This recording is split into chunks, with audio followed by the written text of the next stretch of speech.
une distribution de prestige pour redécouvrir une œuvre majeure de Marcel Dubé. Dramaturge québécois incontournable des années 50 et 60, Marcel Dubé est reconnu pour ses pièces dont certaines critiquent férocement la bourgeoisie. La pièce Bilan présente à la fois le décor des nouveaux riches et l'envers de ce décor, c'est-à-dire les failles cachées de ces nouveaux bourgeois et la faillite inscrite au cœur même de leur plus belle réussite. Le metteur en scène Benoît Vermeulen revisite cet univers en compagnie de Guy Jodoin, qui joue William Larose, le rôle principal créé par Jean Duceppe, et Sylvie Léonard, qui joue sa femme.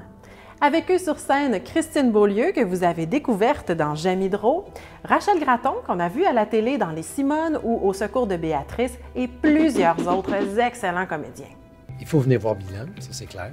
C'est une pièce qui n'a pas été montée souvent depuis sa création. Parce qu'on se plonge rarement dans la grande noirceur, du moins la césure entre la grande noirceur puis la Révolution tranquille. C'est circonscrit dans une époque qui a été déterminante au Québec, mais aussi par la langue. C'est avant l'avènement du joual au théâtre, c'est après qu'on ait comme eu un français très soutenu, mais un peu affecté au Québec. Donc, juste pour se replonger dans l'histoire du Québec, je pense que ça vaut la peine de se déplacer. L'histoire se déroule à l'aube de la Révolution tranquille. William Larose, homme d'affaires prospère, s'est construit un empire financier de façon pas toujours nette.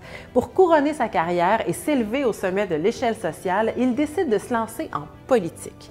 Mais alors qu'il célèbre son entrée en politique, il se rend compte qu'il est passé complètement à côté de sa famille et de son couple. C'est l'heure du bilan. Il est frappant de voir comment cette critique sociale peut trouver des échos encore aujourd'hui, alors que le cynisme envers les politiciens est toujours très présent. Bilan, une grande pièce de notre répertoire théâtral qui tisse des liens étonnamment actuels avec le Québec d'aujourd'hui.